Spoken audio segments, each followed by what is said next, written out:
The new Lord of the Netherlands, Felipe III, the King of Spain, had inherited his father's war in the Low Countries. What had started as a rebellion 30 years ago had become a war, a civil war, and then, after 7 states declared themselves sovereign, a war for independence. But just like the Spanish, the Republic of the United States of the Seven Netherlands was not doing very well financially. They started feeling the effects of King Felipe's new trade ban, and pirates sailing from Duinkerke and Newport constantly attacking the merchant fleets cost the states a lot of money. So the rebel government decided to seize these cities on the Flemish coast and drive the pirates out. The Captain General of the various states' armies and navies, the 32-year-old Count Moritz von Nassau, and all his generals thought the plan for a military campaign so deep in Spanish Netherlands territory was a terrible idea. Still, the Count headed out with 17,000 men and blundered and plundered his way toward Newport, the first pirate city. The Governor-General for the Spanish king in the Netherlands, the 40-year-old Archduke Albrecht of Austria, saw his chance to obliterate the rebel army and end the war. A section of his army was mutinying because they hadn't been paid. Still, the Archduke managed to bring together about 10,000 men, including some mutineers, and march toward Flanders. Count Maurits was in the middle of the siege of Newport when he received the terrible news that Albrecht had arrived with a large force. He and nearly the entire Republican army were trapped. The Captain General sent his cousin Count Ernst Casimir von Nassau with troops to the Leffinge Bridge to stop the royal army, or at the very least slow them down. But the Archduke quickly defeated the state's vanguard at Mariakerke. However, Albrecht wasn't sure what to do next and held a war council.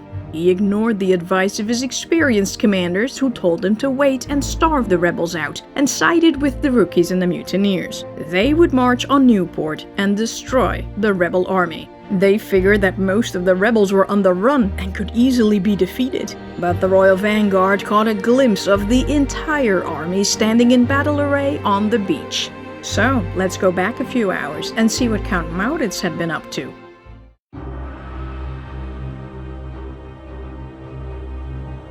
Sunday, July 2nd, 1600, 3 a.m. Count Maurits concluded the war room meeting with his generals, and he had decided on a plan. They could have escaped to France, but that was too far away and it would have been a dishonorable retreat. They could have embarked all the soldiers on the merchant fleet in the harbor, but that took time, and with the Spanish army approaching, it'd be a risky operation. They could have stayed put and faced the royal army on the beach, but Maurits hated pitched battles because there were always mass casualties and nothing was ever truly gained, except perhaps the honor and glory of a victory. And if Albrecht didn't come to fight him, they would starve. The Count decided on his fourth option, to take his army to Ostend. He risked running into Albrecht and his men on his way over there, but he was willing to take that chance. However, the entire army camped out at Newport, had to cross the Iser River to get to the beach. The men could wade across at low tide, but it was currently high tide. The Captain General ordered a bridge of ships to be built across the harbor, but he needed more time. Maurits told Count Ernst Casimir to take the 2,500 men already on the right side of the river and head out to stop the Spanish at the Leffinge Bridge. He would follow him with the rest of his army once he got everyone across. The Count then ordered the 16 war vessels and the 100 merchant ships to go out to sea. If the fleet remained in the harbor, the city's garrison might capture and destroy it. But the Count also wanted his soldiers to realize that there was no escape. Archduke Albrecht and his officers saw this fleet sail past later that morning, but contrary to what they believed, no commanders nor soldiers were on board.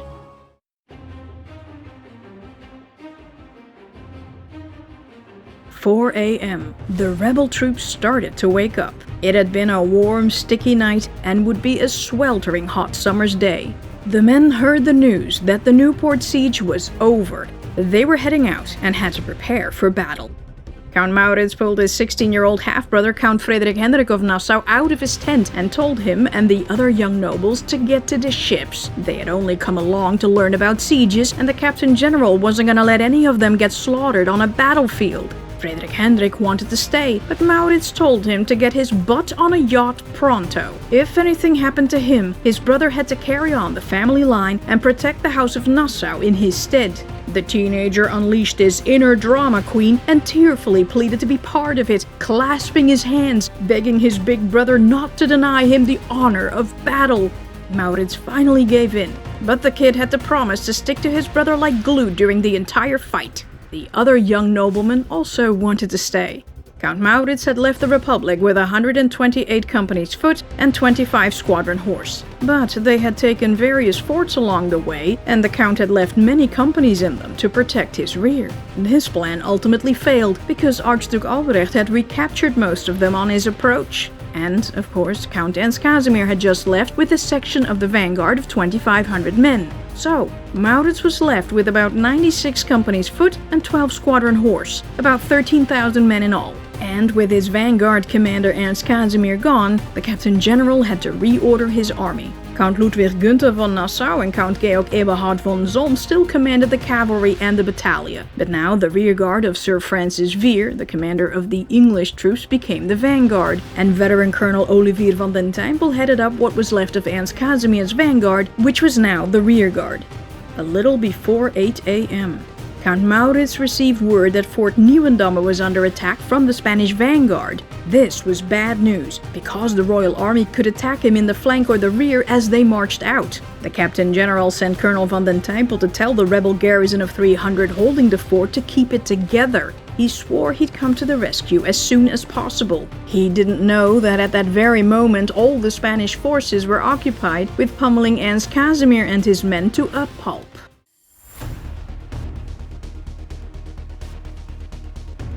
8 a.m. The tide had gone out far enough for everyone to start moving. Count Maurits climbed into the lighthouse and began directing an orderly transfer of all his troops across the IJzer, like a conductor leading his orchestra. Count Ludwig Günther crossed first. He led 8 squadrons of horse through 6 feet of water and got everyone in battle array on the beach. Next, Wagon Master John Langley crossed with the impedimenta, the supplies, the tradesmen, and the soldiers' families. 8:30 a.m. Ludwig Günther noticed some horsemen approaching fast, racing along the waterline as though they were being chased by the devil. Was this his brother Ernst Casimir, hurrying to tell him about the victory over the Spanish? No, they were messengers from Ostend. When they reached the Count, they warned him that the Spanish army had arrived and that, before they could say anything else, Ludwig Günther hushed them. He sent them to Count Maurits but warned them, talk to no one but the Captain General. Maurits calmly listened to the messengers explain that Ernst Casimir and his troops had been completely routed and that nearly the entire Scottish regiment had been killed. The Captain General didn't flinch. One way or another, they were gonna have to fight Archduke Albrecht, and there were only 2 outcomes: to defeat the Royal Army or die. Maurits never once considered a surrender. The Count kept the information to himself and swore that if the messengers told anyone else anything about what had happened at the dike, he would have them executed. The last thing he wanted was for his troops to panic when they heard of his cousin's defeat, because in an army, once a few companies started to freak out, panic would spread through the ranks like a wildfire, and the battle was over before it even began. He had the messengers rowed out to a yacht at sea, away from the army. 9 a.m.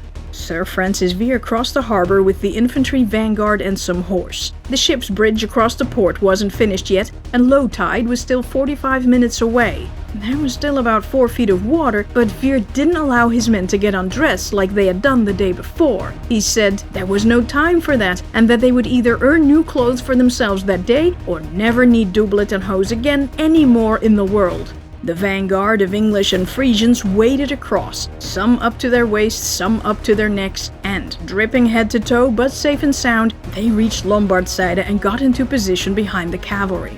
Van den Tempel returned and told Maurits that Fort Nieuwendamme wasn't under attack at all. The Count looked over toward Mariakerke and saw a huge black swarm spreading across the beach. The Spanish were already coming across the dunes. The Captain General rushed to get down from the lighthouse to put on his blackened armor.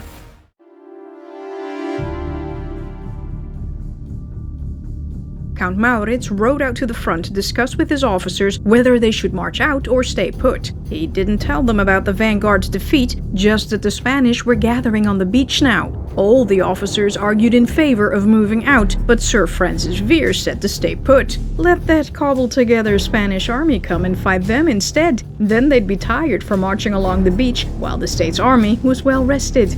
Maurits sided with Vere. 10:30 a.m. The ship's bridge across Newport Harbor was finished, and the last of the wagons used it to get to the beach.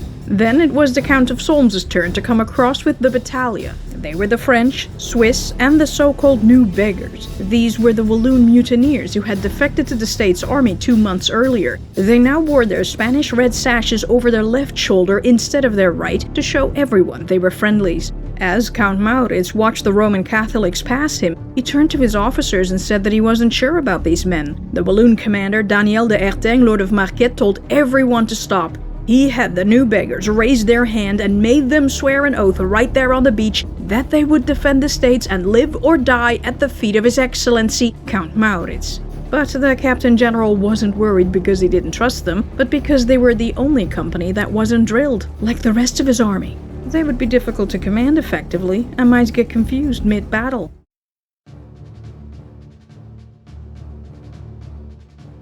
Archduke Albrecht and the royal army started marching on their enemy.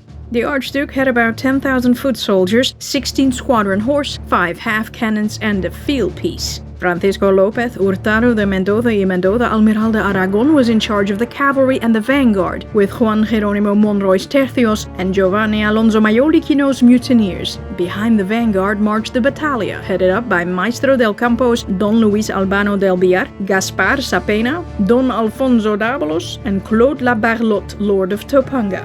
They were followed by Archduke Albrecht with his guard, led by Captain Don Rodrigo Lasso. Then came the rear guard, commanded by the Walloon camp masters, Charles Bonaventure Longeval, Count of Bucquois, and Floirant de Berlaymont, the Count of Lalaing, plus the Irish under Commander Robert Bostock.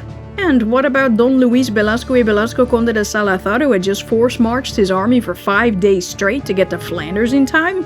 Well, Albrecht was worried that the rebel garrisons from Ostend and Fort Albertus would attack them from behind. The Archduke told Velasco and 2,000, 3,000, or 4,000 men, depending on who you ask, to defend his rear and hold the Leffinge Bridge, their only escape route. At Ostend, the high and mightinesses of the States General begged, prayed, and pleaded with 400 rebel cavalrymen to head out and stalk the Spanish forces to help the main army. But everyone had lost courage, and no one went out. So the highly experienced General Velasco stood waiting at a tiny bridge with a considerable force for the rebel cavalry to come to their army's rescue, but no one came.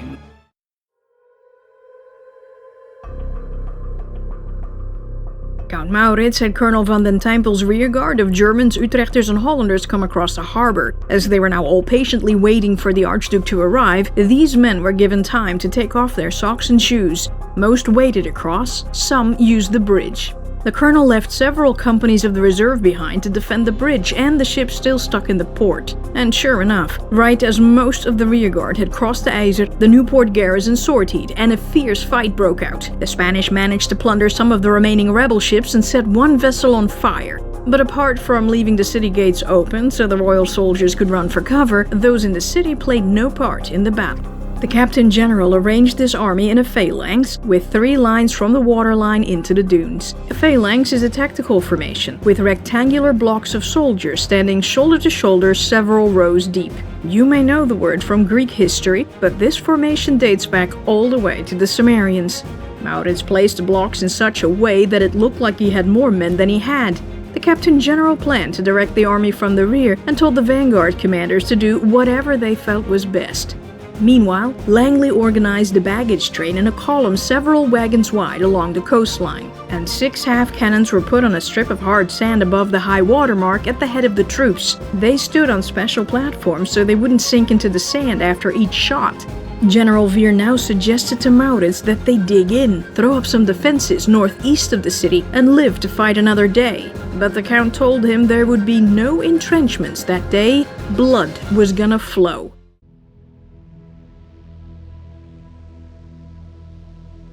11 a.m. Count Ludwig Gunther was the first to see the Spanish vanguard marching toward them. First the banners flapping in the wind, then a black shadow spreading like ink across the beach. The 25-year-old was eager to see some action before there was no more beach left for the horses to maneuver. He asked Veer if he could charge the advancing royal army and bring up the vanguard as their support, but the general ordered him and his squadrons to the back instead. Ludwig Gunther refused. Falling back would look like a retreat. It would demoralize the whole army. He complained to Count Maurits, but he didn't want to hear it. He had said that Veer was in charge of the vanguard and ordered his cousin to obey the general's commands. He wasn't gonna micromanage this thing. So the cavalry moved to the water side to the left of the vanguard. As Van den Tempel's last men got into position, everyone could now see the Spanish army approaching, and all the commanders moved to stand behind their own troops to prevent them from running away. Veer sent some of his musketeers and pikemen into the dunes forward of the army and the cannons. Hidden behind the mounds, they could ambush the Spanish as they got closer. These guys quickly discovered that the dunes were not only covered in tall grass, but also prickly bushes that, according to Ludwig Gunther, piquent un peu, sting a little. I was there recently. They sting a lot.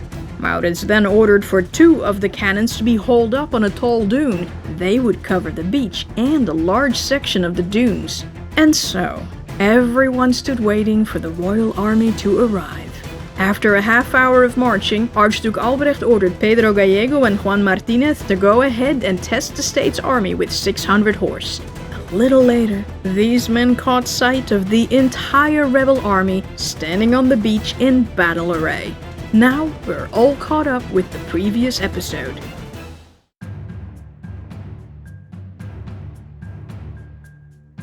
"11:15 a.m. The royal army arrived.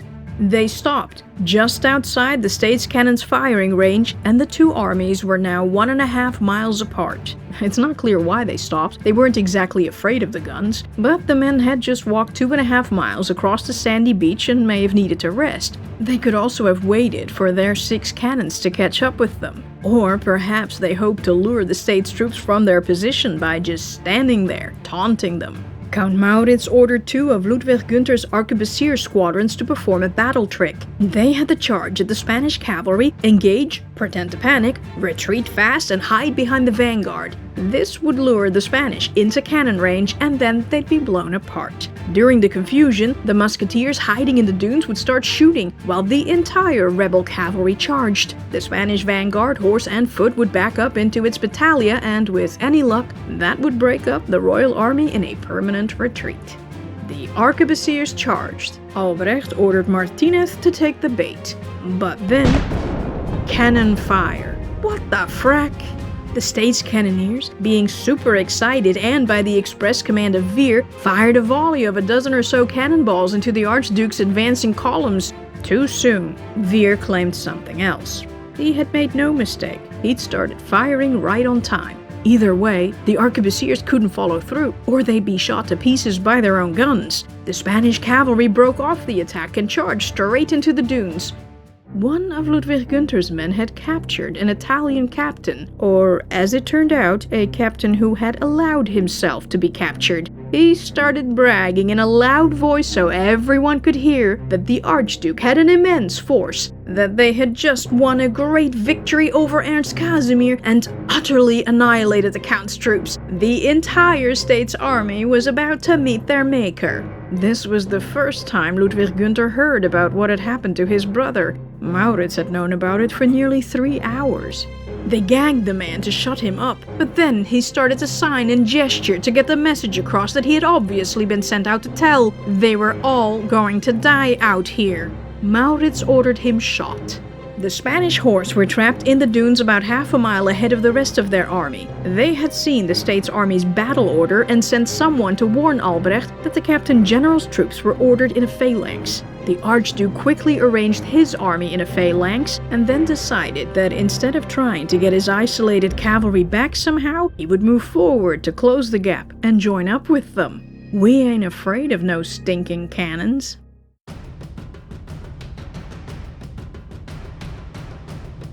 "11:30 a.m. The Spanish had advanced far enough that Count Maurits could see Archduke Albrecht's banner flapping in the wind. It is impossible to know the exact amount of people in the field, but the numbers appeared to have been about even. But the Spanish pikemen outnumbered the states' 2-1, and the states' gunmen outnumbered the Spanish' 3-1.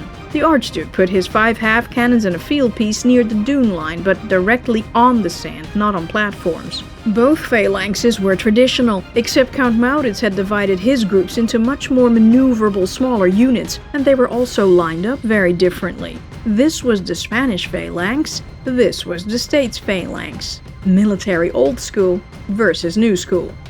Archduke Albrecht was at a disadvantage. His army had to charge, while the rebel troops only had to maintain a defensive position.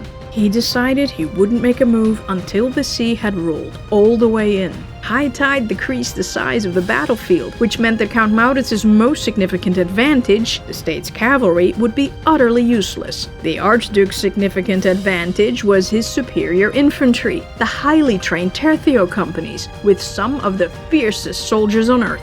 Besides, they could afford to wait a little. They were on home turf. I mean, where were the States troops gonna go?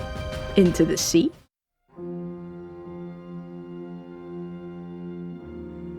At 11:30, Count Maurits, dressed in full armor, with orange feathers on his helmet and a bright orange sash across the chest, rode up and down the ranks. The Count appeared to be in a cheerful mood, and he oozed confidence. He first apologized to his men. The forts that were supposed to stop the Spanish had all been abandoned. Apparently, the fortune of war had decided they would fight a battle. And this was actually a good thing, because if Albrecht had stayed between Newport and Ostend, they would have all starved. He pointed to the flooded harbor of Newport, then to the sea, and then to the Spanish army on the beach. He speeched.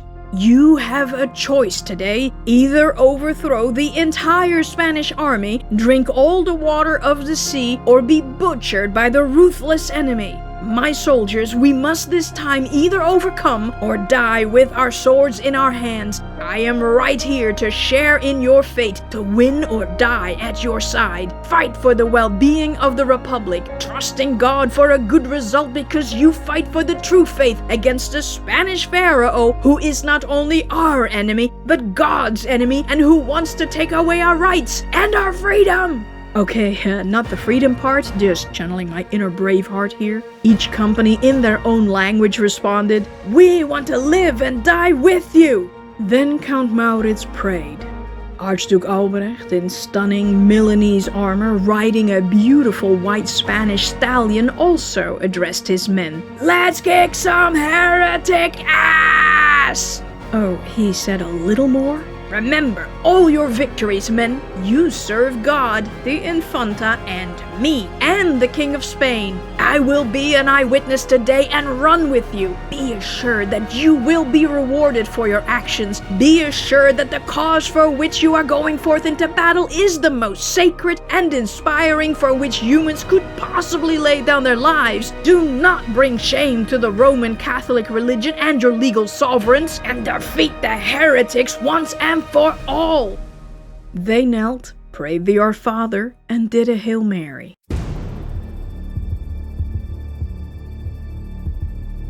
The two armies were standing so close they could see each other's movements, but nobody moved. They just stood, staring each other in the eye, doing nix nuckus nada except blasting the cannons. The States' aim was true, because their cannons were placed on platforms. The Spanish artillery's aim, however, was not. They never got a clear shot because the guns sank into the sand after each recoil. Eventually, they disappeared altogether.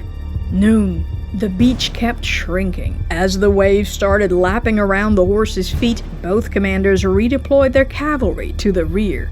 Other than that, nothing happened. Count Maurits remained on the defensive, and Archduke Albrecht didn't attack. The wait gave both armies much needed time. Sir Francis Vere's soldiers could dry up from their watery trek across the harbor, and the Spanish could catch their breath from fighting their first battle and the forced march along the beach. 1:30 p.m. Vice Admiral of Zeeland Joost Moore sailed his war fleet close to the shore. One vessel shot at the Spanish battalion standing on the beach. There was instant chaos among the troops, and the cannonade yielded the first recorded Spanish losses of the day. Albrecht ordered 2 cannons to be turned out to sea to return fire, but it was futile. The ships were out of range. And still, neither side backed down, and neither side made the first move. 2 p.m. Another war vessel commanded by Martinus Dominicus van der Veer also started firing. Albrecht's cannons couldn't do any damage. The Archduke realized that with the tide coming in, getting shot at from the right, and the state's forces lying in ambush among the dunes threatening his left, he needed to get off the beach. He ordered his whole army to head into the dunes quickly. Count Maurits ordered his army to do the same. The Count's men had been so thoroughly trained that this went fast and orderly in about 10 minutes. It took Albrecht an hour. 3 p.m., half an hour before high tide. The few merchant ships still stuck in Newport Harbor sailed out. One vessel stayed behind, the hospital ship, where all the state's doctors and surgeons were holed up.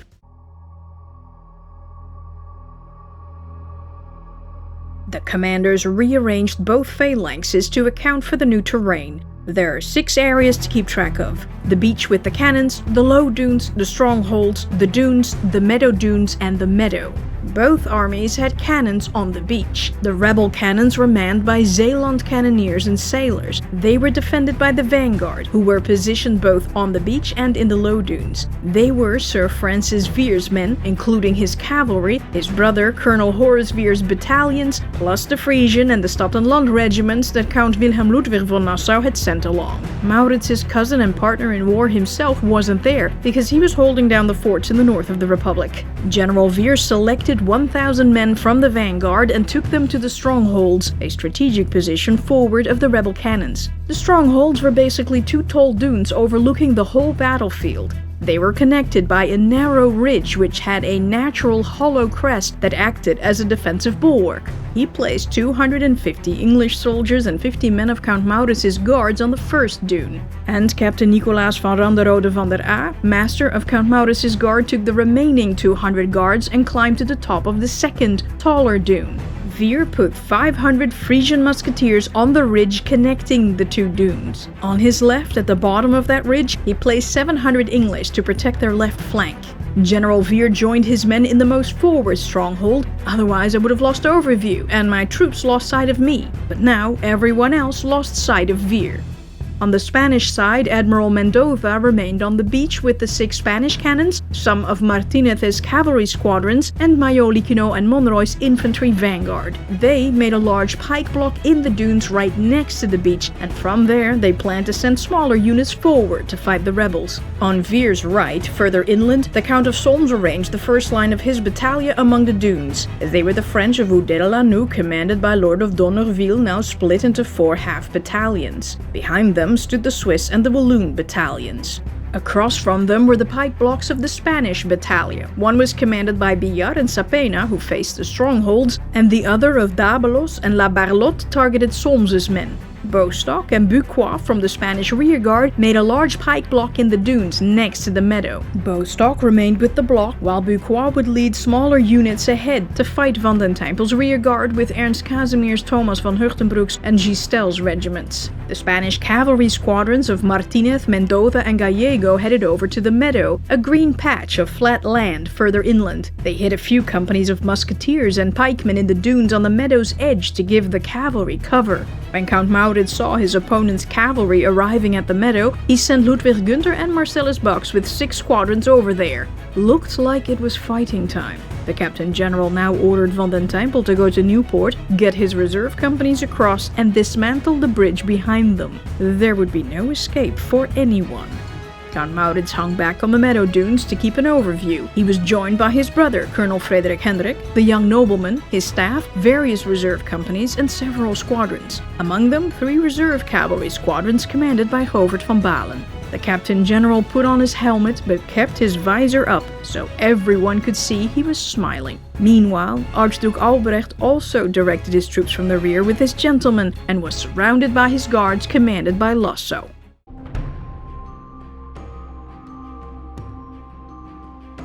Before I continue, I must quickly point out the following. As with all 80 Years' War battles, sieges, stories, or anything in history, no 2 sources agree on what happened next. There are letters and texts written by various commanders who survived the battle. Still, none of them had a complete view of what took place in the different locations. These eyewitness accounts contradict each other, as all eyewitness accounts do.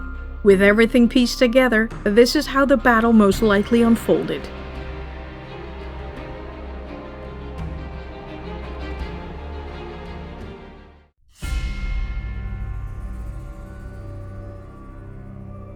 3:30 p.m. The tide was all the way in, leaving only about 50 yards of beach. The wind started to pick up from the southwest and blew sand into the royal soldiers' faces. Count Maurits ordered that nobody move. They should not give the Spanish any chance to seek cover from the sandstorm.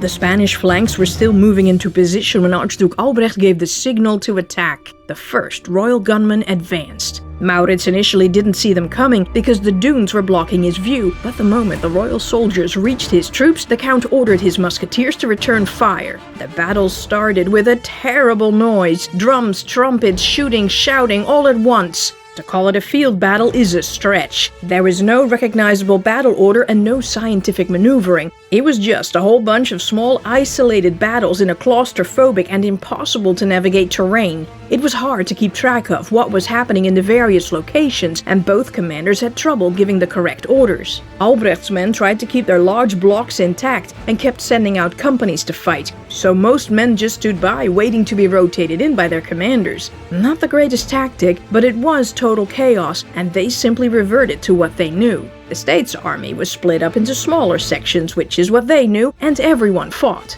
Villar and Sapena made it their mission to take the strongholds. That place was garrisoned to the hilt and virtually impossible to pass, but the Spanish were gonna try. The commander sent several companies to the top of the dunes and shoot at Vier's men. Under this screen of cover fire, 500 Spanish infantry advanced to take the first dunes, while Sapena sent another 100 of his best men to go around the first stronghold to attack the rebels in the left flank, Vier's right. Suddenly, 2 mutineer companies, impatient for a glorious victory, charged up the hill of the forward stronghold. Well, they tried. The sand was loose, the inclines were steep, and moments later they were all knee-deep in the sand, and they had no cover from the state soldiers who kept firing at them from above. At about the same time of this attempted charge, Sapena's 100 arrived on Vier's right, but these guys now unexpectedly stared up at a steep ridge with 500 Frisian musketeers peeking over the edge. Well, hello there. Oops. The bullets poured down like rain, shooting Sapena's Super 100 to pieces. The men reeled back and ran for cover. Vier ordered 100 of his men standing in the hollow to attack the left flank of the mutineers who were still trying to climb the hill, and also sent 50 men down the stronghold to charge that group head-on. This two-pronged assault completely took the mutineers by surprise, and they ran, pursued by the state's troops. Anyone who tripped and fell was killed. When the Spanish survivors reached their block, Sapena sent out fresh soldiers. They chased Vier's men back to their stronghold. The Count of Solms' first line of the battalion, the French, approached the 2 massive Spanish blocks of pikemen in the center. Sapena, Tabelos, and La Barlotte sent out 4 small tercio units to engage them, while the rest remained on standby. The royal soldiers captured the dune, but Solms' men pushed them back. The Spanish redoubled their efforts and recaptured the dune, but once more the French drove them off it. Meanwhile, Count Ludwig Gunther and Marcellus Box had arrived on the meadow. On the green on the other side stood 3 lines of Spanish cavalry. Hidden among the dune line lay a row of Spanish musketeers, arquebusiers, and pikemen ready to cover them.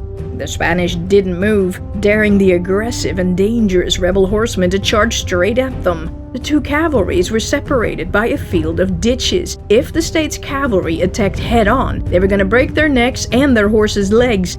And if they went around the field, they'd get close to the dunes and be shot up by the royal gunmen hidden there.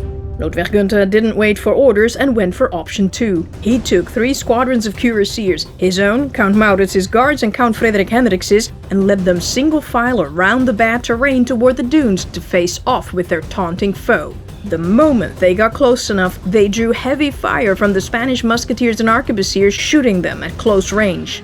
Guard Captain Walraven van Gent, riding point, soon had his arm and armor riddled with bullets. Even the feather on his helmet was shot clean off. Van Gent's rein arm was now useless and he was steadily bleeding out. It took 2 men to hold him up and 1 man to guide his horse to the hospital ship, where the captain got treatment and survived. The rest of the Nassau squadron's men got to the other side unscathed. They quickly formed a line and charged at Juan Martinez's lancers and carabineers. The squadrons passed each other in the clash, so-called threading. The Spanish were not as heavily armored as the state's elite troops, and Martinez's line was defeated at first assault. Baux and his 3 squadrons, his own, his brother Paulus's, and La Salle's, had cleared the ditches on the heels of the Nassau squad without getting shot at because the gunmen were too busy reloading their weapons. Following the charge of the Nassau horsemen, they bore down on the Spanish second line, Mendoza's squadrons with the few cuirassiers he had brought. The admiral's men didn't flinch and welcomed the attack head-on. The 2 lines met and threaded, with swords clanging and guns blazing. As each emerged on the other side, the Spanish started wheeling to return to attack position, the standard move. But the state's cuirassiers had been drilled to just pivot. The wheeling maneuver took time, but the rebels turned on a single command, fast, and charged the wheeling Spanish in their rear en masse. That proved too much. The royal squadrons raced off. Some sought cover behind their infantry, while the Baux riders chased the rest all the way to the ravelin north of Newport. La Salle's men had charged on toward the Spanish third line and then dashed off to the side. They were now on the wrong side of the battlefield and couldn't return. One of Gallego's Lancer squadrons from the Spanish third line noticed Ludwig Gunther standing off to the side with only a few officers. They realized they could remove the state's cavalry commander from the equation and moved in for the kill. But Count Maurits had figured something like this might happen. The moment his cousin first charged, he had ordered Count Friedrich von Solms to the meadow with the third line of the state's cavalry. They arrived just as Ludwig Gunther and his officers were being surrounded. Captain Joost Weidirgloed saw the orange feathers on Ludwig Gunther's helmet dashing around in the middle of the Spanish. The general was having a blast fighting everyone around him, but this was completely insane. Kloed and his carabineers charged to the rescue and chased away Gallego's lancers. Everyone returned to safety. The rebels had destroyed the Spanish 1st Cavalry line and weakened the 2nd. Ludwig Gunther had discovered that the bad patch of land separating the cavalries wasn't bad at all, and asked Count Maurits if he could immediately charge the 3rd line to stop the Spanish from rallying. But the Captain General told his cousin to wait for Van den Tempel to engage the enemy in the meadow dunes. But the states and Spanish rearguards in the meadow dunes advanced slowly. They had been dodging bullets fired by their opponent's cavalries on the meadow right next to them. Their neighbors in the tall dunes fought hard. Solms's 4 French half-battalions had been pushed off the dune again, but they regrouped and with immense energy once more attacked the Spanish. Meanwhile, Sir Francis Vere's men had made a successful retreat to the strongholds and Billard changed tactics. He had his men climb up to Round Top, a lower dune with plenty of space on top, easy to climb and just out of sight from Vere's strongholds. From there, he deployed soldiers to the various dunes nearby to get a better shot at Vere's men. Vere, being loath they should gain ground upon us, ordered one of his companies in the hollow below to capture these dunes. But the soldiers rushing forward had no cover and were shot at from all directions. They kept on, and after an intense and bloody struggle, Billard's men gave up and fell back. However, now the Tercios, not afraid of a bit of musket fire, charged. When Vere's guys saw these guys coming, they were like, "Oh hell no!" and raced back to behind the strongholds. Only few made it back there alive. Meanwhile, Majoliqueno and Monroy's detached units used the cover of the beach dunes to sneak forward toward the rebel cannons on the beach. General Vere ordered 2 of his regiments to advance and cut them off. Then, on the beach beyond, he saw Admiral Mendoza leading Martinez's cavalry toward the rebel regiments defending the cannons. Vere instantly unleashed the dune cannons on them. The admiral couldn't prevent a chaotic retreat, but Majoliqueno and Monroy's men were still advancing, getting closer and closer to the cannons.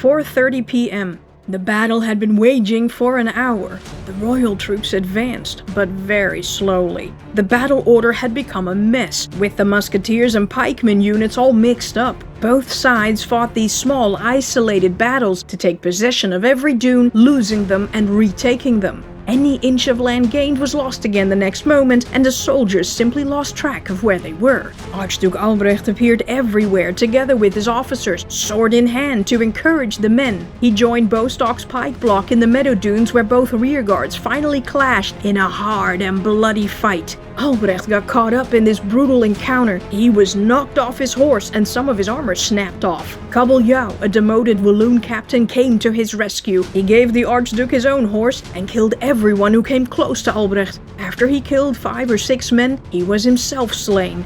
The Archduke rode to the back, quickly changed horses, and put on a simple black armor. But because no one would recognize him in this outfit, he took off his helmet, and he instantly became a target for the enemy. A rebel sergeant lunged at him with a halberd. Luckily, 2 men blocked the strike, and Albrecht was only slightly injured on his right ear. The battle got even more intense in what Francis Vere dubbed the Bloody Bit. All over the dunes, musketeers, pikemen, and arquebusiers charged, sabered, or shot each other from the many hills and mounds. The men got caught up by and tangled up in the prickly broom plants that were all over the place, ripping their clothes to shreds. And the heat trapped in the dunes' hollows was unbearable, and many fainted from exhaustion. By now, everyone was drenched in sweat, covered in sand, and smeared with blood. As someone said, it was as if the last day of the world had come. On the meadow, Count Ludwig Gunther kept sending in requests to his cousin Maurits to start the second charge. The Count finally gave him the go-ahead. Ludwig Gunther immediately sent out the carabineers of Georges Contelet, Pierre Panier, and Batenburg, while he got his own men in charging order. Contelet headed for the meadow dunes. There, each squadron sent out men to do the signature carabineer turn and shoot to the left. One by one, his men did their thing, picking off Gallego's lancers, who faced them without flinching. When Bostock saw that the carabineers stood too close to the dunes, he sent several of his musketeer units toward them to unload on Contelet's men awaiting their turn. The unexpected hail of bullets scattered the men in all directions. Gallego, grateful for Bostock's assist, ordered his lancers to charge. They drove Contelet's squads apart even further. The carabineers, now under attack from 2 sides, reeled back on their own cavalry coming up behind them. Gallego's men pursued them, but in their enthusiasm they charged right past Thomas von Stakenbroek's 2 rebel rearguard squadrons standing by for an attack in the meadow dunes. Contelet and Lieutenant Weil tried to get their men back in line but were killed. And in the chaos that followed, the carabineers fled. When Count Maurits saw the men racing off, he grabbed 2 cavalry squadrons and threw himself in between the fleeing troops, gun in hand, and commanded them to stop, shouting, "Either fight or drink the sea!" He got most of the riders to stop and ordered them to reform the line behind him, but he had a tough time getting everyone and their horses calmed down enough to get them organized again. Gallego realized that with the second line of the state's cavalry gone, rebels' infantry flank in the meadow dunes was no longer protected. But Solmes's third line still stood, and Gallego decided not to push his luck. He signaled their retreat, but on their way back they passed right by Stakenbroek's men again. Scottish Captain John Hamilton saw his chance and attacked the retreating lancers in their flank. Hamilton's horse was shot from under him, and now, on foot and defenseless, the captain was killed. But his men injured plenty of Gallego's men. The Royal Cavalry had managed to throw 7 rebel squadrons for a loop, but they only had 1 line of cavalry left, while the state still had 3 cuirassier lines left and 3 reserve squadrons hidden from sight, and a third charge was incoming.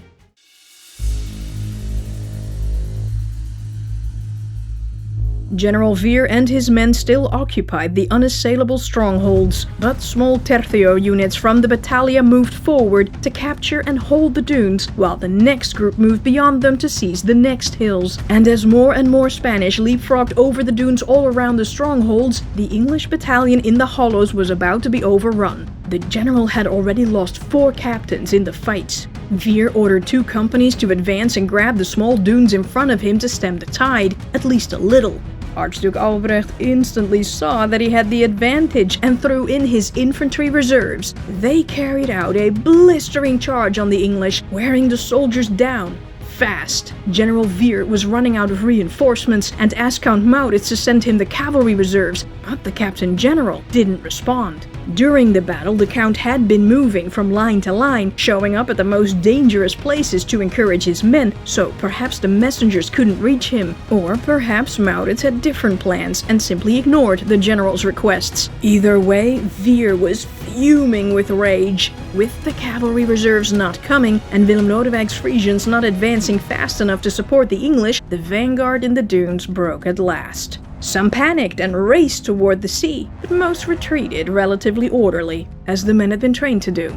Veer slipped down from the strongholds, mounted his horse, and paraded along the front lines to encourage his men. But this move also encouraged the Spanish, who took shots at him. They shot the general in his leg. Veer shrugged it off. "'Tis but a scratch." But 15 minutes later, he was shot in the same leg again. The general refused to find a doctor to treat the 4 holes in the flesh and kept fighting because he didn't want to discourage his men. But Veer watched helplessly as his regiments fell back to behind the dune cannons. The general was losing a lot of blood and had to retire from battle. His men left up in the strongholds had to fend for themselves now. As Veer made his way toward the back, he got swept up in one of the many small battles being waged along the dune line. Veer's horse was shot from under him and landed on his leg. The injured man had no strength left to crawl away. The royal soldiers were getting closer, and Veer was a dead man. Albrecht had ordered his men to kill every single state soldier. They would take no prisoners, with 2 exceptions: Count Maurits for his bravery and his brother Frederik Hendrik for his youth. They would be spared, to be paraded around Holland for a victory tour afterward. Fortunately, Sir Robert Drury saw Veer lying on the floor trapped under his dead horse. He pulled the general out, hoisted him on the back of his own horse, and carried him to Veer's brother Horace standing near the cannons in the dunes. Francis ordered the cannoneers to fire at his pursuers now swarming the sandy hills, handed over command to his brother, and fainted. The general was put on an improvised gurney and quickly carried off to the hospital ship, which was already brimming with injured men. He was patched up and survived to fight another day. Just not that day. FYI, nearly all the other rebel commanders said that Veer went down early and was out for the count way before this point. Some even said he fled the battlefield. But as fantastical and self-aggrandizing Veer's account of the battle was, his version makes sense. The moment his brother was carted off to safety, Horace Veer launched an attack on the Spanish approaching the dune cannons and easily pushed them back, while the constant cavalry charges drove the units apart even further. Albrecht's men had started the battle at a disadvantage. They had fought a battle early that morning, marched to Newport on challenging terrain, and were now caught up in this, slogging through shifting sands, getting ripped to shreds by the bushes covering the dunes, choking on gunpowder fumes, with the smoke and the merciless sun beating down on them, obstructing their vision. And the state's vanguard was much stronger than the Spanish vanguard. But the Royal Battalia was much more powerful, and so Archduke Albrecht ordered his battalia companies to go forward and mix in with his weakened vanguard.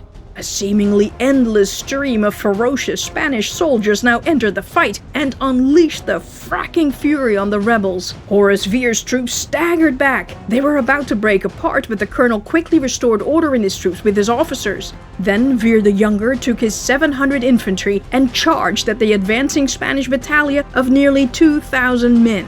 Count Maurits was like, wow, that's brave and stupid. Colonel Veer was hopelessly outmatched. The Captain General sent several cavalry squadrons forward to help Horace. They attacked the Spanish in their flank and created chaos and confusion in the battalia.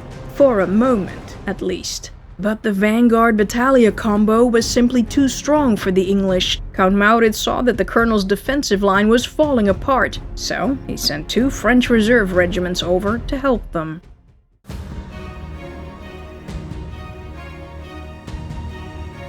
The rearguard battle in the Meadow Dunes had devolved into a messy and ugly hand-to-hand clash. Though information on this fight is scarce, by 5:30, several officers on both sides had lost their lives, and Van den Tempel fell back. In the dunes, Sapena's and Dabelos' Tercios and La Barlot's Walloons were steadily beating Solmes's French to a pulp. The fighting was so intense that even Dabelos himself had gotten injured. Maurits sent the Swiss forward to relieve Solmes's first line. The Swiss tagged out the French, who fell back to catch their breath. The Spanish were puzzled. They'd never seen soldiers switching out positions like that before. The fresh rebel troops executed their drills perfectly and methodically, while Count Maurits carried out several charges with his own cavalry. The whole thing stopped the Spanish in their tracks for a moment. The Captain General then sent in the new beggars to support the Swiss. The Walloons weren't drilled, but they immediately carried out a brave charge. The French reserves had fought their way to Horace Veer, who desperately tried to stop the Spanish battalia from gaining the upper hand. But his troops were too tired. The French didn't reach them in time, and the men were driven apart and started to fall back.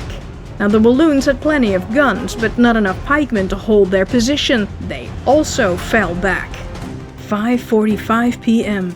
Count Maurits and Colonel van den Tempel's infantry rearguard back in to drive Bucquois' men back to Bostock's block. The Captain General then ordered the squadrons of Ludwig Gunther, Buck, Stakenbroek and Friedrich von Solms to start the third charge on the last Spanish cavalry line on the meadow. Panier and his carabineers were sent in to cover them. Gallego's men were no match for the vast number of horsemen coming at them. They broke formation almost immediately and began to retreat toward their infantry. During the charge, Admiral Mendoza, who had come over to the meadow to support the cavalry, had his horse shot from under him. He fell, all tangled up in the reins of the dead horse. His own riders, fleeing the field, trampled him and abandoned him to his fate. For shame, sirs, for shame! Mendoza managed to cut himself loose and wandered off into the dunes, trying to find his way back to Archduke Albrecht. Meanwhile, the Nassau squads pursued the Royal Cavalry all the way to behind their infantry. Don Rodrigo de Lasso saw this and raced over with the Archduke's Guard squadron to help, but he could not stop the Spanish cavalry from fleeing the battlefield, hotly pursued by Ludwig Gunther's men. Panier and his carabineers started hunting and killing isolated royal soldiers wandering around in the dunes. Medo and Villalobos, two mutineer Spaniards in Panier's squad, instantly recognized one of these lonely wanderers by his harness. It was their former master, the Beast, Admiral Mendoza. Mendoza recognized his old servants and feared for his life. Villalobos, Mendoza's former personal attendant, pointed to a scar on his face from a wound he'd once received from his vicious master. Almirante, mira en esto. Admiral, look at this. The Admiral begged to be spared, and they did. The terror of Christendom would fetch top dollar for ransom. Count Maurits would be pleased. The Admiral thanked them for saving his life and gave his scarf to the one and his sword belt to the other as a token of his surrender. He was then escorted to a coach of one of Maurits' secretaries and put under strict guard, while the slaughterfest on the dunes and the beach raged on.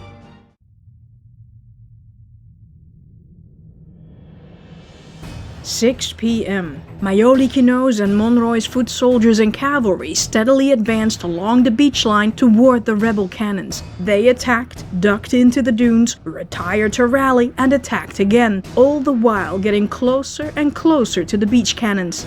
The tide was going out, and the Royal Horsemen used the ever-widening beach to stay out of the state's artillery's range.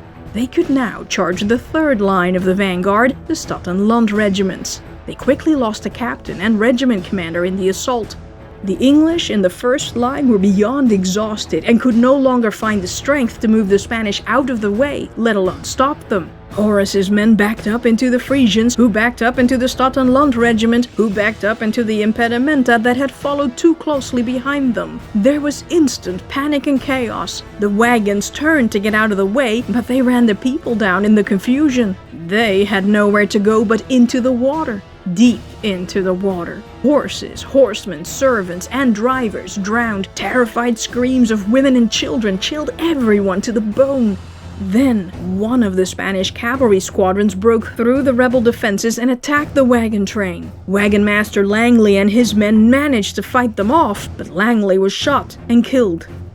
In the dunes, the Royal Vanguard Battalion combo captured hill after hill, driving the state's vanguard all the way back to Maurits' battalion. They then threw these soldiers in disarray. Maurits sent in the reserves of the rearguard, the Germans, Hollanders, and Utrechters who were still fresh. They fought disciplined and systematically and were able to offer some resistance to the sheer force of the mighty Spanish battalion. 6:15 p.m.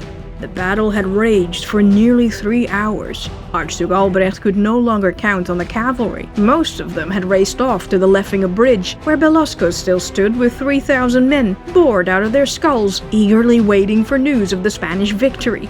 But Albrecht could still count on the mighty infantry veterans, the Tercio companies. They would now finish off the rebel army. The Archduke deployed the infantry of the rearguard and rode up with them to inspire them. It worked. With exceptional courage, they moved forward as one man, and the state's infantry backed up further and further toward the shore, and the battle gradually shifted toward the beach. Foot to foot, body to body, the Spanish and Italians pushed forward, forward, forward. Albrecht headed to the Meadow Dunes to spur on Bostock and his men to drive back Van den Tempel and his cuirassiers, and, inspired by the Archduke, they also pushed the rebels back until Van den Tempel joined Solmes's men in the middle. With most of the state's army backed up against the water, the Spanish believed the victory signal would soon sound. Count Maurits, fearless, entered the field and yelled at everyone that it was better to die fighting than to die from drowning, begging everyone to dig deep and feed on their despair. It wasn't over yet. Then, one of the Spanish companies broke through the defensive line so deep that they ended up right in front of the cannons on the beach. The English quickly fell back behind the guns. The Spanish couldn't believe their luck. They could take the artillery, and then they'd be utterly unstoppable. The Zeeland cannoneers, seeing the Royal Infantry revving up for a charge, started shouting that the Spanish were coming for the guns. Horace Vere galloped up to the cannons to boost the exposed gunners' morale. Behind him, Count Willem Lodewyg's Frisian regiment stepped up to support him. The Frisian musketeers stood straight and fired continuously as they had been trained to do in the countermarch. The cannoneers had run out of ammo but fired at the advancing Spanish and Italians with every random thing they could find. The tercios kept charging, shooting, retreating into the dunes, reloading, reappearing, and charging again. Nearly there. The rebel pikemen dropped their pikes and drew their swords to try to stop the advancing tercios. They couldn't. There were simply not enough rebel troops left to stop the Spanish, and the Frisians started backing up. The whole army, the only army of the States, was beaten, broken, and panic-struck. The Spanish shouts of victory rang everywhere. It was over. But not for Count Maurits. He would save his cannons and relieve his infantry.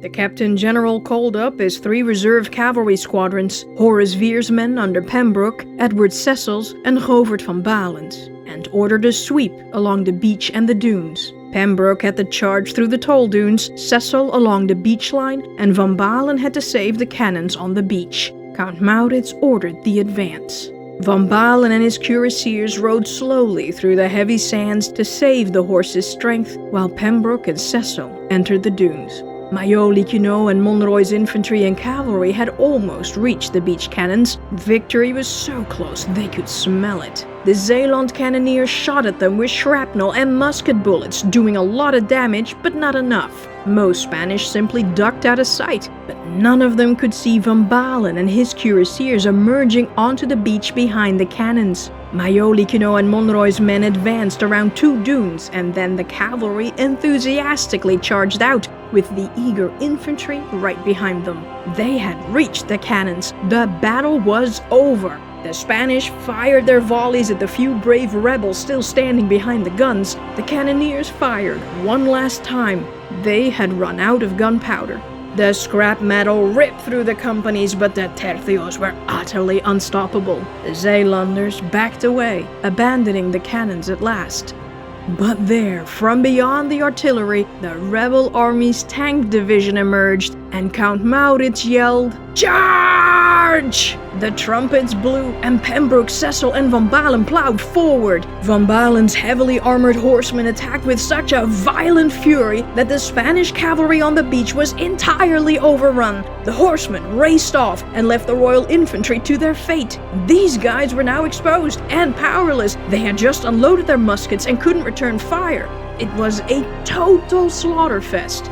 In the dunes, Pembroke and Cecil charged at the detached royal companies. They fumbled their first assault, but quickly recovered and charged again. The sheer force of the renewed attack drove one of the Spanish units back so far that it broke up. The English and Frisians who had been retreating along the dunes saw this. They turned around, lifted their weapons, and lunged at the Spanish troops in one last desperate charge. The utter shock of the assault was so powerful that they quickly pushed the royal company off a dune. The States cannoneers, seeing this, cheered, "Go! Go! Go!" The battalion of Walloon, Swiss, and French heard these shouts and also gathered courage.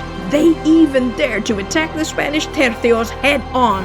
Some rebels started screaming, "Victory! Victory!" for absolutely no reason. But now, all the retreating state soldiers everywhere were like, "Fight or drink the sea!"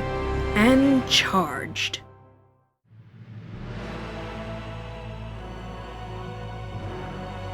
One by one, the royal army's detached units started breaking up. Count Maurits had finally gotten his runaway cavalry back in order. He split up the squadrons and sent them into the dunes to charge all the Spanish companies in their flanks. Panic set in and quickly spread through the royal ranks. Everywhere companies started running back to their blocks. Pikemen were dragging their pikes behind them so they could move faster, but they were stabbed and shot at by the state soldiers as they tried to escape. Majoliquenoix and Monroy's pike block had split up into smaller units and hid among the dunes to stay out of Van Balen's reach, but Horus Veer sicked Willem Lodewijk's regiments on them. The colonel took his own battalion to the strongholds to relieve his brother's men. Biar and Sapena had steadily been throwing men at the problem, and they successfully picked off the English one by one. The English troops' number, left without reinforcements, dwindled fast. When about 100 English were left, Sapena knew he had them. He sent over 150 pikemen to overthrow them. Just then, Horus arrived on the scene with over 200 pikemen. Damn! The 150 Spanish started an orderly retreat, but Horus went after them. It was the slowest chase of all time because sand, but it was a chase nonetheless. Meanwhile, Willem Lodewijk's regiment reached Majoliquenoix and Monroy's pikemen. They clashed. It was a brutal and chaotic fight, but more and more Frisians arrived to surround and isolate the royal soldiers. 6:30 p.m. Van Balen's cuirassiers had finished sweeping the beach clean of enemy combatants. These guys had been standing on the sidelines this whole time and were like, we're gonna stretch our legs a little. They headed for the dunes to look for new prey. They passed the Frisian super intense fight with Majoliquenoix and Monroy's men and teamed up with Horus, still slow chasing the 150 Spanish pikemen. In the dunes, Solmes's battalion charged at Dabelos and La Barlotte's block. These men now attempted a fighting withdrawal, but they were mercilessly attacked on all sides. Dabelos got hit, fell off his horse and lay buried under 3 dead men. His servant pulled him out and gave him his own horse so Dabelos could escape. Then he was himself slain. The 150 pikemen reached Biar and Sapena's pike block and got back in line. But before they were good and ready, both Horus and Van Balen charged and quickly drove the block apart. The 50 musketeers of Count Maurits's guards came down from the stronghold and joined the fight. The Spanish gunmen had run out of ammo, and all the pikemen were too spread out now to make a proper stand. Sapena fought like a lion to stop the advancing state's army, but he got severely injured. It was over. Sapena surrendered to Van Balen, Biar surrendered to Horus. The individual musketeer and arquebusier units who had not returned to their pike blocks yet now tried to escape through the marshes and streams. Count Maurits, seeing this, split up all the squadrons and ordered everyone to harass and pursue them all. He wanted to make sure the Spanish couldn't regroup somewhere down the line. And so, many royal soldiers went down in the swamps, never to be seen again. Bostock and his rearguard fought Solms at the front and Van den Tempel on their left flank, but then Pembroke attacked them on their right flank, and they were surrounded. The state soldiers killed Bostock, nearly all his officers, and practically the entire Irish regiment.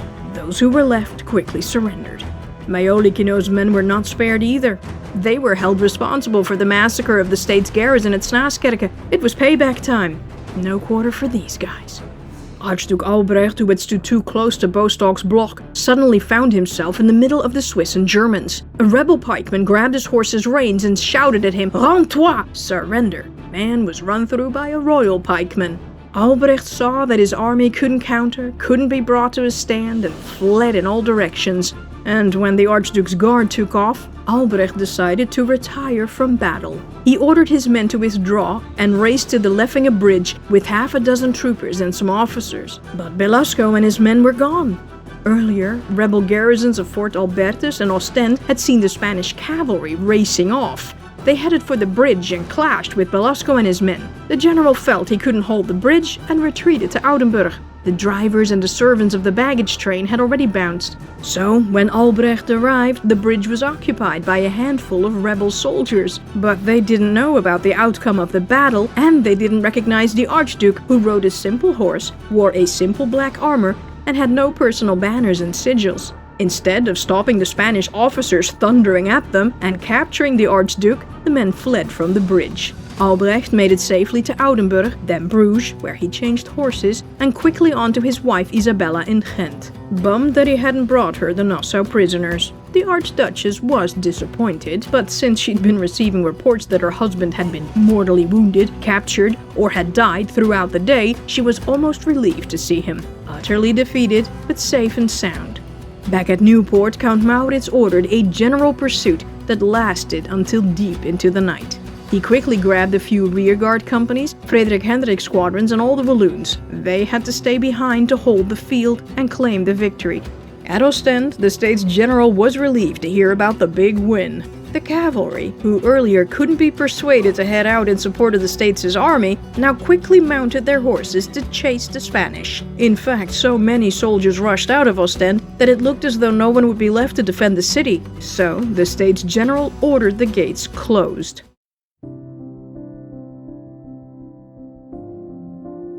A little after 7 p.m., Count Maurits finally dismounted. He simply collapsed to the floor. He no longer had any feeling in his legs. The Captain General returned to his tent, where Reverend Johannes Uyttenboogaert waited for him. Maurits sank to his knees, kissed the ground, and with tears streaming down his face, lifted up his hands. "O God, what are we human creatures, to whom thou hast brought such honor, and to whom thou hast vouchsafed such a victory?" But he was not one to brag about his victory, as his letter to Willem Lodewijk about the battle shows. Finally, the affair came to blows and was fought very furiously from two sides within 2 hours. Finally, God, by his grace, wanted that the victory spared us more cost. Count Maurits was glad to have won, but he was enraged that the States General, Oldenbarneveld, had put him and his men in so much danger in the first place. The States had recovered the lost cannons from the Mariakerke battle and captured all the Spanish guns. They got their own banners back and added 120 Spanish ones. They were hung beside those captured at Turnhout in The Hague. Maurits then also received Albrecht's captured beautiful white Spanish stallion. He was so proud, he even had it painted. The Captain General sent men out to count the dead Spanish on the beach and the dunes. 4,028. About as many had died in the marshlands on their retreat. Only the cavalry, a large number of officers, Belasco with his 3,000 and some 500 men had made it safely to Bruges. It was unclear for a long time which royal officers had died and which had made it out safely, because those who could have identified the bodies lay dead beside them. The States had lost nearly 2,000 men, including those killed at the various forts and during the Mariakerke battle. About 700 men were severely wounded. The States soldiers were buried near the lighthouse. The Spanish were left in the dunes, until the last of them disappeared under the drifting sands. The Count went to bed at around 10 o'clock, while the celebrations continued all around him. But if he thought the campaign in Flanders was over, he was wrong. Dead wrong.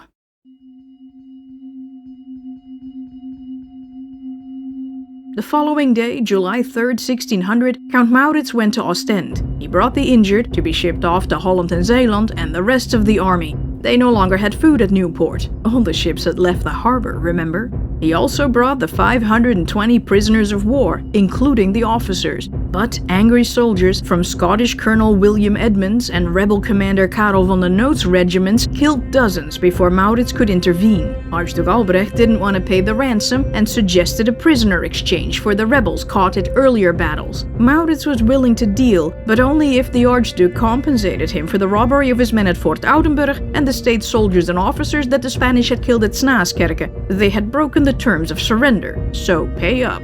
Albrecht was like, "Nah." And so, high-ranking POWs, including Admiral Mendoza, Billard, and a severely injured Sapena, stayed put to be shipped off to Holland on heavily guarded ships. The Count sent the captured servants to Bruges, free of charge. Maurits visited Sapena to pay his respects and talk to him about the battle. He wanted to understand where the Spanish had gone wrong. Sapena gladly informed him of his actions, but succumbed to his injuries a few days later. That evening, Maurits attended a Thanksgiving service led by Reverend Uyttenboogaert, who preached an eloquent sermon on the 116th Psalm. "I love the Lord, for he heard my voice. He heard my cry for mercy. The cords of death entangled me. The anguish of the grave came upon me. I was overcome by trouble and sorrow. Be at rest once more, O my soul, for the Lord has been good to you. For you, O Lord, have delivered my soul from death, my eyes from tears, my feet from stumbling, that I may walk before the Lord in the land of the living." Afterward, there was a dinner in honor of Count Maurits, which Admiral Mendoza also attended. The man had to endure many crude jokes at his expense, but he bore it with grace. Maurits joked, "Monseigneur, the Admiral of Aragon is more fortunate than many of his army. He had been desiring these 4 years to see Holland. Now he will make his entrance there without striking a blow." Burn. Mendoza blamed Archduke Albrecht for the loss. He had kept no reserves and had entered the entire army into battle too soon. He applauded Maurits for saving his reserves, but he felt the artillery had been most valuable. If only the Spanish had thought to put their cannons on platforms, like the rebels had. The admiral admired Maurits's heroism for sending away his ships, leaving him and his soldiers no other outcome than death or triumph.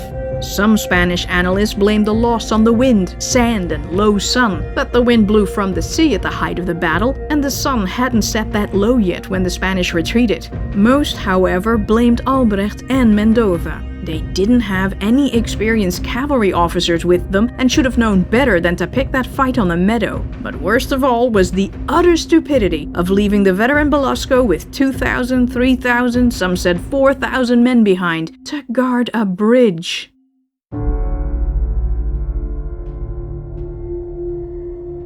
On July 4th, Count Maurits talked to the States General about what to do next. He once more suggested going to Sluis, but they once more turned him down. The original plan was still on: Newport, then Dunkirk. They argued that the Spanish army had been utterly defeated and wouldn't recover for a long time. The Captain General disagreed. They'd be back, fast, and he was not wrong. But the States General had already forgotten their promise and forced Maurits to do something he didn't want to do. The Count demanded food and more troops. The States quickly hired 800 English soldiers. They asked Count Willem Lodewijk to send as many companies to Flanders as he could spare, and they ordered Count Philip von Hohenlohe to dispatch 10 companies and 5 squadrons. The troops gradually arrived the following weeks. For some reason, the rebels did not recapture the forts in the area, and no less than 5 roads connecting Flanders to the beach were left unguarded. But they did destroy the bridge at Leffinge. It's something. On July 5th, Archduke Albrecht gathered all his commanders at Bruges. He sent Belasco and his men to resupply Newport. He sent Dabelos to Hamon to persuade the mutineers there to join them, while the Archduke recruited new troops from Artois and Hainaut. Among these soldiers, an English gunpowder specialist named Guy Fawkes. On July 6, 1600, Count Maurits laid siege on Newport for the second time. The army crossed the Yser River at low tide and dug trenches in the pouring rain. But the city had great defenses, and Belasco brought more and more Spanish troops and cannons into the town. The whole thing turned into a messy affair. The rebels tried to flood the area, captured Dixmude on the fly, and burned bridges to prevent new troops from entering Newport. Everything failed. Meanwhile, the rain kept pouring down, the trenches were steadily filling with water, the Spanish were creeping closer and closer, and Newport kept adding more and more cannons and wouldn't stop firing them. The rebels hadn't gotten any of their guns in position yet, and they hadn't been able to surround the town completely. On July 10th, during the solar eclipse, Count Maurits heard rumors that Claude La Barlotte had arrived in Newport. Wait, wasn't La Barlotte dead? Nope. Maurits expected a massive sortie from the city any moment now and spent most of his army's time building defenses against it. It turned out that La Barlotte was camped out at Veurne, but on the 12th of July, a massive sortie of 2 troops busted out of Newport's gates. One was a diversion, the other was the Marquis of Varambon. He captured the forward trenches, but those were already abandoned. They ended up losing 40 men and only killed 11 rebels, but Count Maurits had had enough.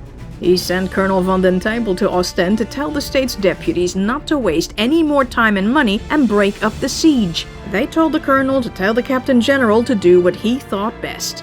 But the Count knew they meant that he should continue the siege. Now Maurits heard that Bucquoy had arrived in Dixmude. Wait, wasn't he dead? Nope. Count Maurits went to Ostend in person the next day. However, the High and Mightinesses didn't want to take responsibility for the defeat, and the Count didn't either. They kept passing the buck back and forth. and morale among the troops plummeted. The soldiers, seeing the Count's frustration, started to feel like lambs being led to the slaughter. On top of that, they weren't paid, and food was running out. The miners put down their shovels and stopped working. Everyone blamed Johan van Oldenbarnevelt and his merry band of longskirts for this mess, and the Attorney General quickly became the most hated man in the state's army. Then news came that Albrecht had gathered some 9,000 volunteers from towns in the area and was marching on Oudenburg. Yeah, someone should have captured that fort.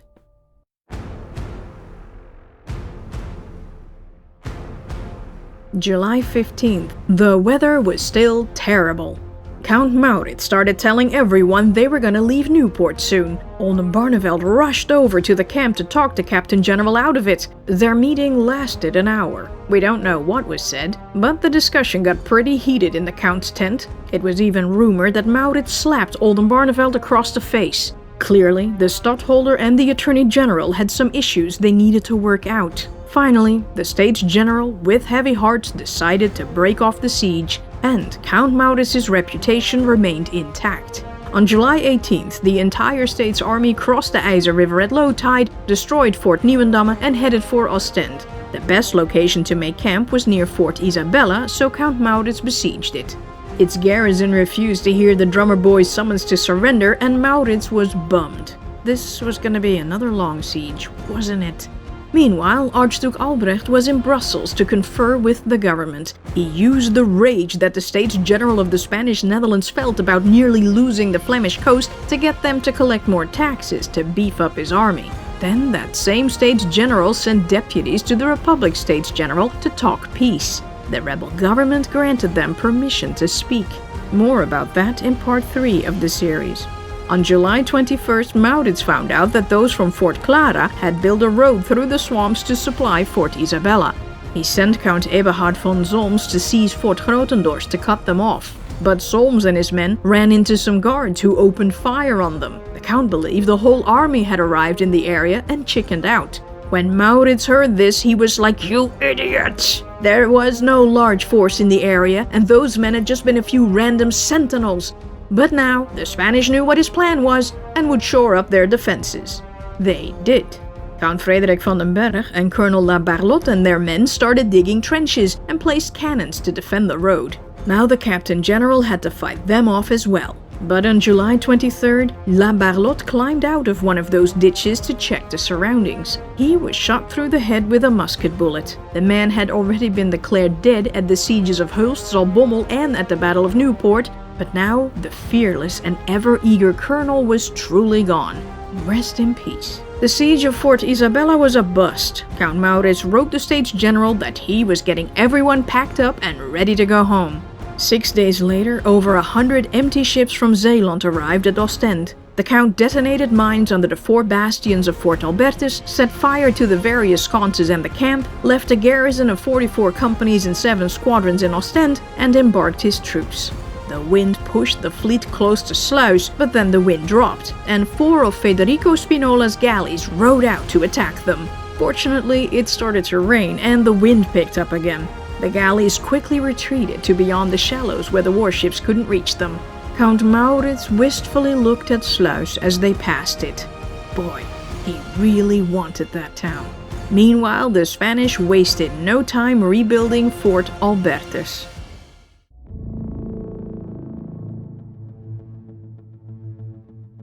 The campaign to Flanders had been an expensive failure. Soldiers and the people in the Republic blamed the States General, Oldenbarnevelt in particular, for bringing the country so close to the edge of total destruction. But they praised the hero Count Maurits, who had snatched the Republic away from the jaws of certain death. He was heaped with all the honors.